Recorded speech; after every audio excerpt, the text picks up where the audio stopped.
Voici les découvertes du FBI qui ont conduit à l'arrestation de Rick Harrison. Le FBI a perquisitionné l'appartement de Rick Harrison à l'improviste et découvert des preuves terrifiantes prouvant qu'il était loin d'être innocent. En pénétrant dans la maison, les agents fédéraux ont rapidement découvert un sous-sol secret rempli de secrets terrifiants. Dans ce sous-sol, il n'y avait ni or, ni argent, ni montres anciennes, mais une réalité crue et terrifiante. Une prison artisanale, des fichiers cryptés, des vidéos de surveillance et des traces de présence humaine. Tout cela pointait vers un seul nom, Rick Harrison. Mais est-ce la vérité? Ou s'agit-il d'un piège parfaitement orchestré? Révélé trop tard? Le héros de télévision auquel nous avions autrefois fait confiance n'aurait-il pas été, dès le début, qu'une façade pour un crime inédit et sophistiqué? Découvrons le mystère caché dans la vidéo d'aujourd'hui. Le matin du raid fatigue. Selon les FBI, le moment du raid a été soigneusement choisi pour minimiser les risques de destruction de preuves ou d'évasion. Rick Harrison a été maîtrisé 38 secondes après l'effraction de la porte d'entrée. Il a été retrouvé dans la chambre principale au 2e étage, nu et visiblement choqué par la présence d'agents armés. Sur place, Harrison a immédiatement refusé de répondre aux questions, a exigé à plusieurs reprises de contacter son avocat et a insisté sur le fait qu'il n'avait aucune idée de ce qui se passait. Cependant, les agents sont arrivés parfaitement préparés, munis d'un mandat de perquisition et d'une liste précise de cibles, comprenant des appareils électroniques, des documents financiers et des biens non déclarés. Au même moment où Harrison était arrêté, 2 autres individus étaient menottés et séparés pour être interrogés. L'une était une femme d'une 30aine d'années, dont l'identité était initialement inconnue. L'autre était un homme d'un certain âge, vêtu d'une tenue de type tactique, comprenant une veste kaki, des bottes militaires et un petit sac à dos contenant du matériel de communication non enregistré. Après une première vérification des antécédents, il a été révélé qu'aucun des 2 individus n'avait de résidence légale aux États-Unis. Selon des sources de sécurité, il est fort probable qu'il s'agissait d'agents logistiques au sein du réseau sous enquête, chargés d'aider Rick à maintenir les opérations qu'il est accusé d'avoir orchestrées. Cependant, le fait le plus choquant ne fut pas l'arrestation de Rick Harrison, mais une découverte qui marqua un tournant décisif dans toute l'enquête. Une porte métallique sans poignée, dissimulée derrière une fausse étagère dans le bureau du 1er étage. Cette porte ne figurait sur aucun plan de construction ni permis de rénovation obtenu au préalable par l'équipe d'enquête. Confronté à cette porte, Rick a affirmé « Je ne l'ai jamais vue auparavant ». Mais ce démenti a rapidement perdu toute crédibilité lorsque les agents du FBI ont utilisé un équipement de numérisation et ont découvert que le système de verrouillage utilisait une authentification biométrique multipoint, incluant empreintes digitales, scanner rétinien et imagerie thermique. Le système ne comptait qu'un seul utilisateur enregistré, Rick Harrison. Sous la pression de l'agent principal, Rick posa à contre-cœur la main sur le scanner. Un léger clic retentit, signal indéniable que la vérité allait éclater. Derrière la porte se trouvait un sombre escalier en colimaçon menant à un sous-sol non déclaré, un espace insonorisé et isolé, entièrement séparé du reste de la maison. À partir de ce moment, l'enquête passa d'une simple perquisition criminelle à une enquête approfondie sur des installations soutenant le crime organisé. Sous les rayons des lampes torches montées sur les casques, les agents découvrirent un sous-sol renforcé de béton préfabriqué et d'acier anti-intrusion, comparable à une petite base militaire. Les évaluations préliminaires des ingénieurs et experts techniques du FBI ont indiqué que l'insonorisation répondait aux normes de blindage électromagnétique, que le système de ventilation était entièrement indépendant et que la zone était équipée d'un système de verrouillage magnétique centralisé, des caractéristiques que l'on trouve généralement dans les installations classifiées ou les centres de détention de haute sécurité. Il ne s'agissait pas d'un lieu de vie classique, mais d'une opération souterraine spécialement conçue pour une confidentialité maximale. Selon un expert anonyme spécialisé dans les enquêtes sur la traite des êtres humains, la possession d'un sous-sol présentant de telles caractéristiques par une personnalité publique comme Rick Harrison constitue un signal d'alarme extrêmement fort pour l'organisation d'une détention illégale.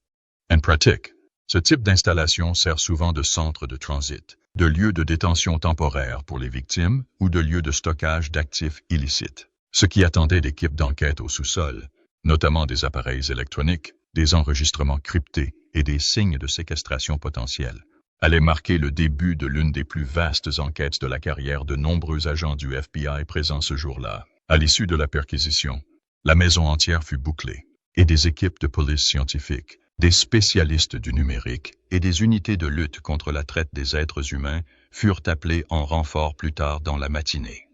Rick Harrison a été emmené dans un centre de détention fédéral sans possibilité de libération sous caution.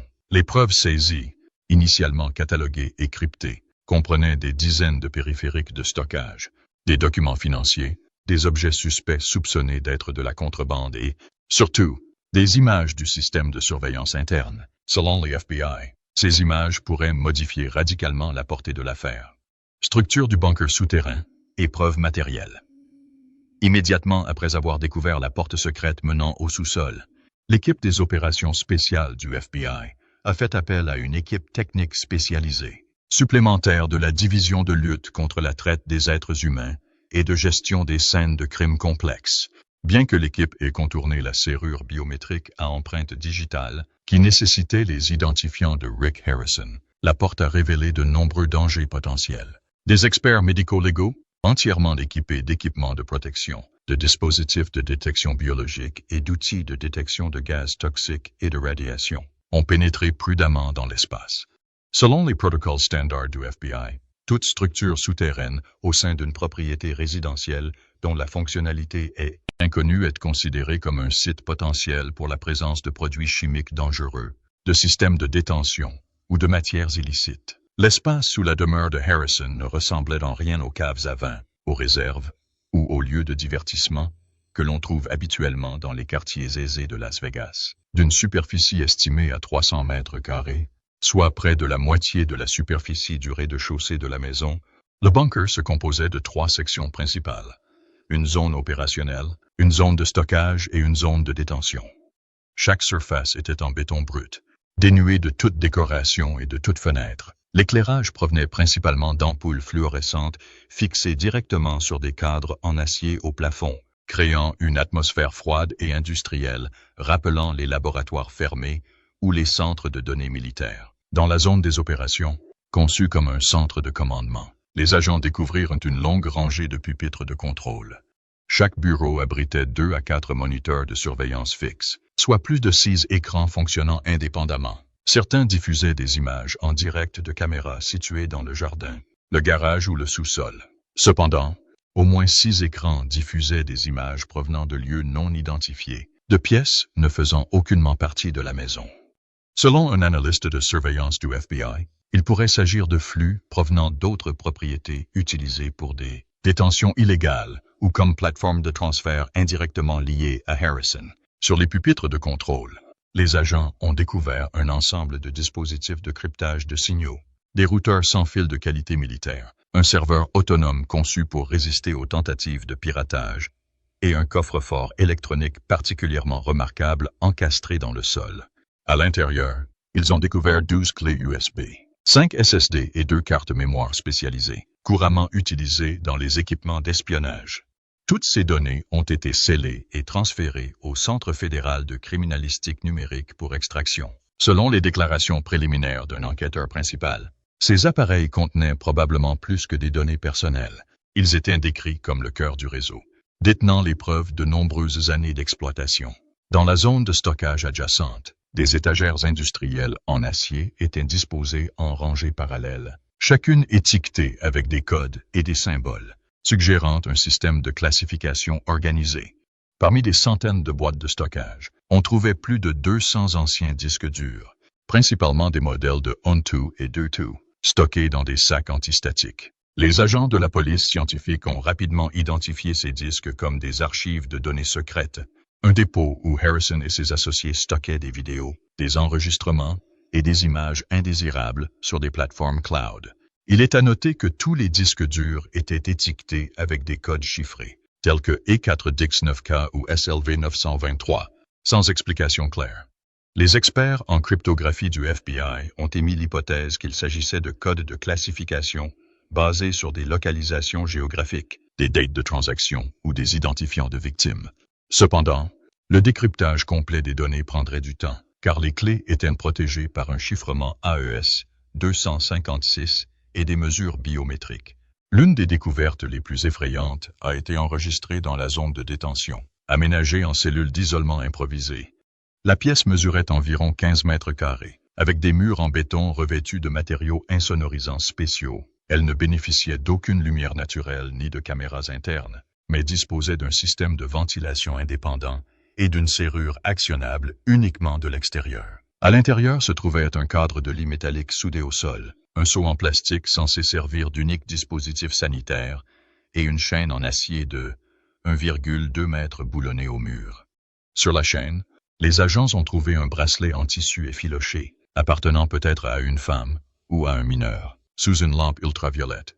Les experts médico-légaux ont découvert des taches de sang séchées dans un coin de la pièce et des mèches de cheveux collées au sol. Un agent chevronné du FBI présent sur les lieux a fait cette remarque lors d'une conférence de presse ultérieure. J'ai travaillé sur plus de 30 dossiers impliquant des centres de détention illégaux, mais je n'ai jamais vu un bunker conçu avec autant de précision et de finalité. Il ne s'agissait pas d'un travail impulsif. Il s'agissait de l'infrastructure d'un système, méticuleusement planifié dès le départ.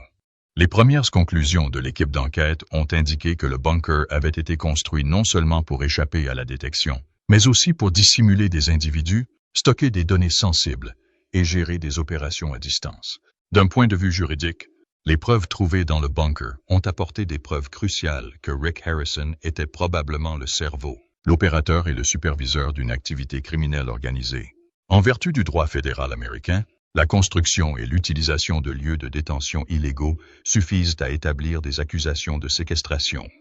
Combinées à des preuves numériques, telles que des données d'image, des documents financiers et des dispositifs de communication cryptés, les accusations pourraient s'aggraver et inclure la traite d'êtres humains, le blanchiment d'argent et la violation des lois sur la criminalité transnationale. De plus, le fait que Rick Harrison, une personnalité publique, jouissant de la confiance du public et considéré comme une figure de la fiabilité, possédait et exploitait un tel espace ne faisait qu'amplifier la gravité de l'affaire. Selon le professeur Thomas Klein, expert en droit pénal à l'université Yale, c'est un exemple classique de la façon dont une personnalité publique peut exploiter la confiance pour masquer une entreprise criminelle. Ce bunker n'est pas seulement une scène de crime, c'est le symbole d'une trahison totale de la confiance sociale. La perquisition du bunker s'est terminée à 15 heures le même jour. L'ensemble de la scène a été photographié, scanné en 3D et documenté dans des rapports techniques. Les preuves ont été classées en 3 groupes. Le groupe A pour les données numériques, le groupe B pour les matières biologiques et le groupe C pour les équipements suspectés d'être utilisés à des fins de détention et de surveillance. Avant de quitter les lieux, l'équipe technique a définitivement désactivé le système électrique du bunker et installé des dispositifs d'alerte pour empêcher tout accès non autorisé pendant la durée de l'enquête. Ce qui fut découvert dans le bunker de Rick Harrison n'était pas seulement inhabituel. C'était la preuve évidente d'une opération clandestine sophistiquée, masquée par la célébrité et la richesse. Plus important encore, c'était une pièce essentielle du puzzle pour démasquer un empire secret, resté caché pendant des années. À partir de ce moment, l'enquête est entrée dans une nouvelle phase, retraçant les origines, les participants, et l'ensemble du réseau que Rick Harrison était soupçonné de coordonner en son cœur. Le parcours d'enquête du FBI. Toute enquête d'envergure commence par un petit signal, une information, une anomalie ou une vague photo. Pour Rick Harrison, le premier signe qui a conduit à l'effondrement d'un empire n'était pas un article d'investigation ou une plainte très médiatisée.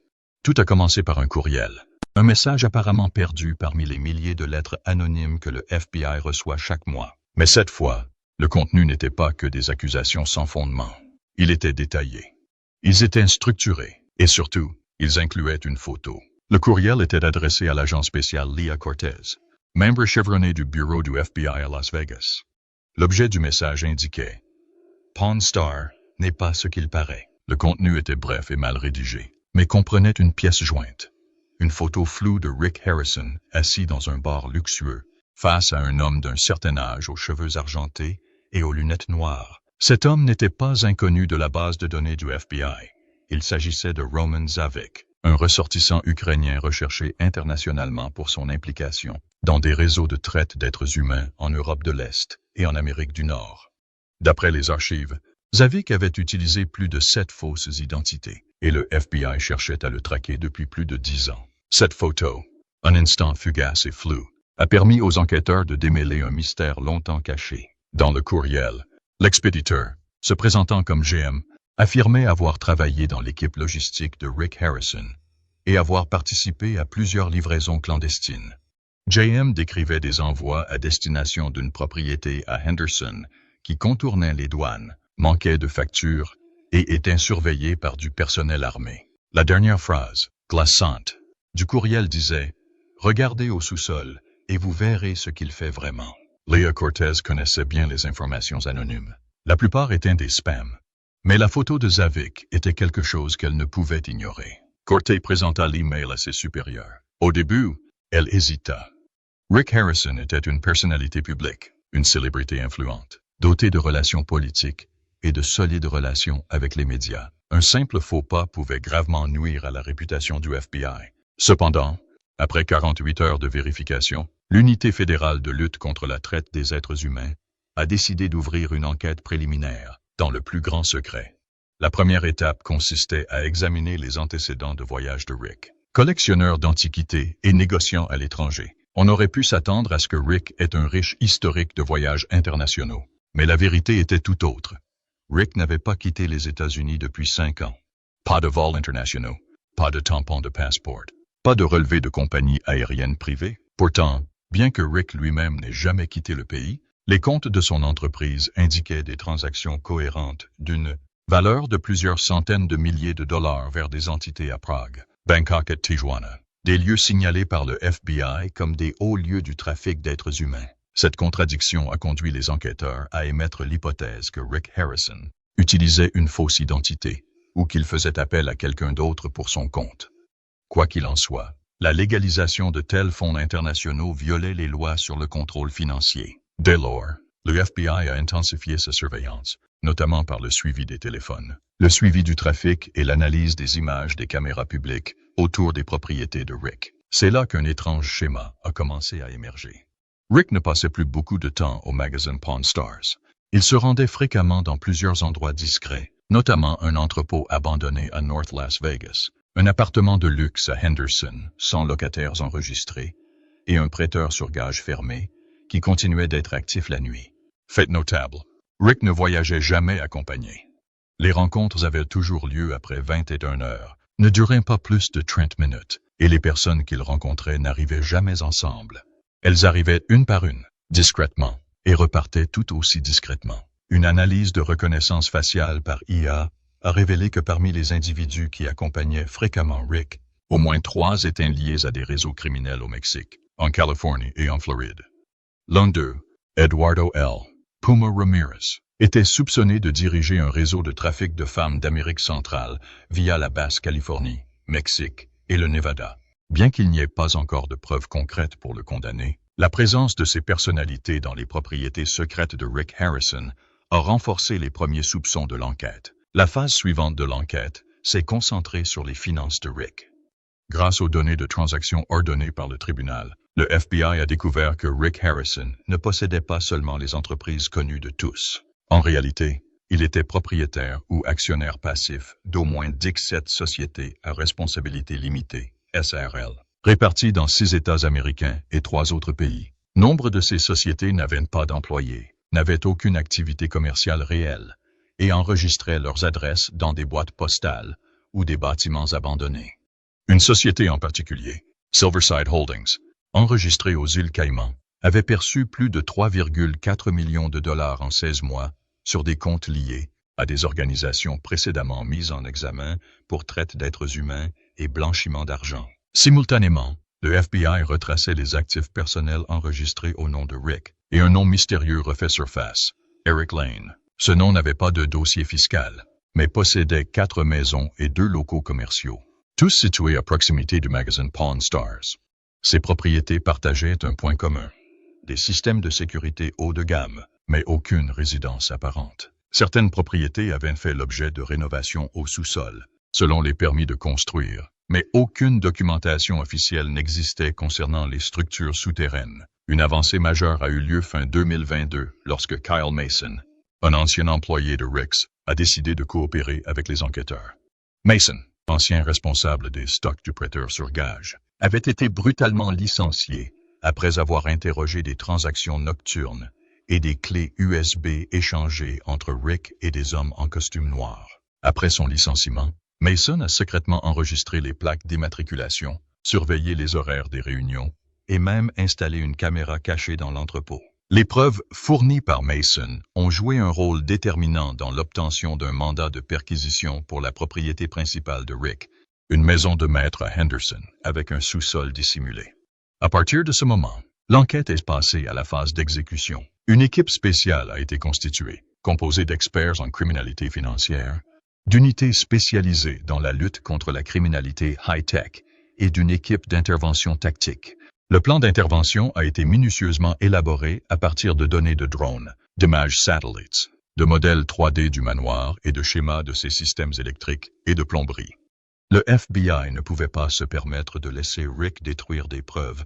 Tout devait se dérouler parfaitement. Et comme détaillé dans le compte-rendu précédent, le raid a été mené avec précision et efficacité, sans laisser aucune brèche à Rick ou à ses associés pour dissimuler leurs crimes. 4. Le réseau financier et les sociétés écrans.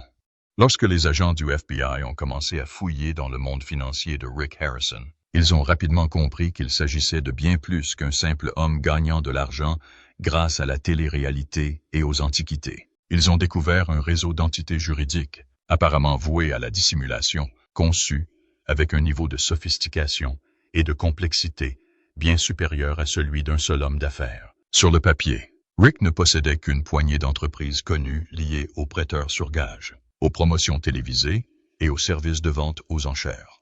Mais après avoir exploré le système fédéral de divulgation financière, Federal Financial Disclosure System, les enquêteurs ont découvert 17 autres sociétés à responsabilité limitée, SARL, réparties dans des États comme le Nevada, l'Arizona et la Floride, et même dans des pays appliquant le secret bancaire comme le Panama, Singapour et les îles Caïmans. Un enquêteur financier fédéral a décrit la structure organisationnelle de Rick comme un labyrinthe construit pour masquer les flux de trésorerie et disperser la responsabilité juridique. La plupart de ces sociétés n'avaient pas de locaux physiques, n'employaient pas de personnel, n'avaient aucune activité promotionnelle publique et ne payaient pas d'impôts, comme le feraient généralement les entreprises actives. Cependant, grâce au système de transactions bancaires, STB, les enquêteurs ont enregistré des sommes colossales, circulant entre ces entités à une vitesse vertigineuse, soit en moyenne 150 à 300 transactions par mois, la plupart étiquetées avec des mentions vagues ou ambiguës telles que « service de conseil »,« frais d'expédition d'objets » ou « paiement du colis B ». La plus importante d'entre elles était une société nommée Silverside Holdings, enregistrée aux îles Caïmans, un paradis fiscal notoire fréquemment utilisé par des opérations internationales de blanchiment d'argent. Selon les données analysées par l'unité financière spéciale du FBI, en seulement 16 mois, Silverside Holdings a reçu un total de 3,4 millions de dollars provenant de comptes en Europe de l'Est et en Asie du Sud-Est, régions auparavant signalées comme étant le théâtre d'activités de traite d'êtres humains. Cet argent a ensuite été redistribué aux autres SARL de Rick aux États-Unis, où il a été légalisé au moyen de fausses factures, de contrats internes et même de transactions impliquant des actifs virtuels. L'avocat financier international Daniel Rourke, qui a aidé le gouvernement américain à enquêter sur de nombreuses affaires de blanchiment d'argent transfrontalier, a décrit le modèle financier de Rick comme un exemple classique de criminalité financière de haut niveau. Rourke a expliqué que le recours à des sociétés écrans pour légaliser des fonds issus d'activités illégales, comme la traite des êtres humains, est l'un des moyens les plus efficaces de blanchir de l'argent, tout en rendant quasiment impossible pour les autorités d'en retracer la véritable origine. Une fois que l'argent a transité par 3 couches de sociétés offshore et est réintroduit sous forme de contrat de service, a-t-il déclaré, prouver son lien avec l'acte criminel initial est extrêmement difficile sans un initié ni preuve numérique. De plus, Rick a exploité sa notoriété médiatique pour légitimer d'importants flux de trésorerie par le biais de contrats de performance, de redevances et de ventes d'antiquités non vérifiées. Dans un cas notable, les enquêteurs ont découvert un virement de 270 $ d'un compte de Bangkok vers une société enregistrée au nom de Rick en Arizona, présenté comme un achat personnel d'objets archéologiques. Cependant, Aucun dossier de déclaration douanière n'indiquait l'entrée d'articles aux États-Unis. La facture d'accompagnement, rédigée en anglais et en thaï, affirmait que le produit était un vase antique du 14e siècle, mais les experts en évaluation ont confirmé que le vase n'était jamais apparu dans aucune exposition, vente aux enchères ou catalogue connu aux États-Unis. Du point de vue de l'enquête interne, le FBI a également noté que les sociétés de Rick se livraient fréquemment à des transactions croisées, où une société basée aux États-Unis payait une autre société enregistrée sous le nom d'un parent ou d'un associé, qui transférait ensuite l'argent via des comptes aux îles Caïmans ou au Panama avant de le renvoyer aux États-Unis sous forme de capital d'investissement. Cette technique, connue sous le nom de blanchiment circulaire, masque efficacement l'origine des fonds. En surface, chaque transaction semble légitime et bien documentée, mais en réalité, ce n'est qu'un mur de papier. De plus, l'équipe d'enquête a découvert, lors d'une découverte décisive, que les sociétés écrans de Rick faisaient souvent appel à des prestataires de services virtuels, des entités spécialisées dans la création de profils d'entreprises légitimes pour des clients recherchant l'anonymat. L'un de ces prestataires, basé dans le Delaware, propose un service permettant à chacun, pour seulement $250, d'enregistrer une société et d'ouvrir un compte bancaire sans se déplacer. Le FBI a répertorié plus de 200 transactions de transfert d'argent entre Rick et ses entités, suggérant une volonté délibérée de maintenir l'invisibilité de ses opérations. Un détail frappant est que Rick ne se contentait pas de cacher de l'argent. Il investissait les fonds blanchis dans l'immobilier et la bourse sous couvert de capital risqueur. Les documents financiers font état d'au moins 6 propriétés achetées à bas prix aux enchères, puis rénovées grâce à l'argent de sociétés étrangères. Ces propriétés étaient soit abandonnées après rénovation, soit utilisées comme entrepôt pour des biens, notamment des appareils électroniques, des coffres forts, du matériel de surveillance et des objets à usage obscur. Après enquête, une propriété du Nevada a révélé des traces de tunnels souterrains, similaires à ceux de la résidence principale de Rick. Les premières évaluations suggèrent qu'il pourrait s'agir de lieux de stockage temporaire ou de points de transit avant la distribution des marchandises. D'un point de vue juridique, ces activités constituent non seulement une violation de la loi fédérale anti-blanchiment d'argent, Anti-Money Laundering Act, mais pourraient également constituer un complot en vue de commettre une fraude financière, une fraude bancaire internationale et le financement d'activités criminelles organisées. Mary Jenkins, avocate pénaliste new-yorkaise, a déclaré que la structure financière à elle seule suffisait à traduire Rick Harrison en justice. Mais, avec le sous-sol, les preuves numériques et le personnel impliqué, il s'agit d'une organisation criminelle bien constituée, des finances aux effectifs en passant par les opérations. En résumé, ce que le FBI a découvert ne se limite pas à quelques comptes suspects ou à des fonds intraçables. Français. Ils ont révélé un vaste réseau de blanchiment d'argent, structuré pour fonctionner à long terme, fonctionnant de manière indépendante et protégé par l'image publique d'une célébrité.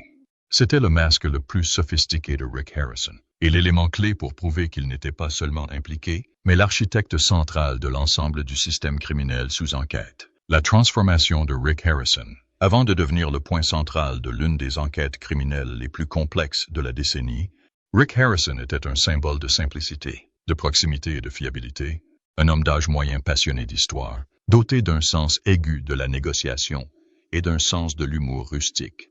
Pendant plus de 10 ans, ses apparitions dans la série à succès Pawn Stars ont consolidé son image d'incarnation des valeurs américaines traditionnelles. La transformation de Rick Harrison a commencé vers 2015, lorsque Pawn Stars a atteint son apogée en termes de popularité et de chiffre d'affaires. À l'époque, Rick était l'une des stars de télé-réalité les mieux payées des États-Unis, avec des contrats de diffusion de plusieurs millions de dollars, des contrats de licence, des contrats publicitaires et des activités annexes. Mais au sommet de sa gloire, Rick a commencé à se retirer de la vie publique. Il a fait moins d'apparitions publiques, refusé les interviews et a quasiment disparu des réseaux sociaux. Une décision initialement présentée comme une volonté de protéger sa vie privée. Cependant, de subtils signes d'instabilité psychologique ont commencé à apparaître. Selon le témoignage d'un assistant personnel ayant travaillé avec Rick entre 2016 et 2018, il a développé une obsession inhabituelle pour la vie privée et le contrôle des informations. Il aurait eu sur lui au moins 3 téléphones en permanence, chacun dédié à une fonction spécifique. Communication professionnelle, contacts familiaux et relations privilégiées. Rick interdisait formellement à quiconque d'entrer dans son bureau sans avoir frappé. Un jour, cette règle ayant été enfreinte, il aurait crié « Je ne vous ai pas engagé pour m'espionner. Ne revenez plus jamais ici sans que je vous appelle. » En 2017, Rick a commencé à exiger de tous les employés clés du prêteur sur gage la signature de nouveaux accords de confidentialité, NDA, comportant des clauses très précises interdisant la divulgation de toute activité en dehors des heures de travail, invoquant la paranoïa croissante et le contrôle excessif de Rick. Aux yeux du public, Rick conservait son image familière, le prêteur sur gage charismatique et spirituel, passionné d'histoire. Pourtant, ses proches remarquèrent des changements radicaux. Il devint irritable, méfiant et de plus en plus isolé. En 2018, son fils, Corey Harrison,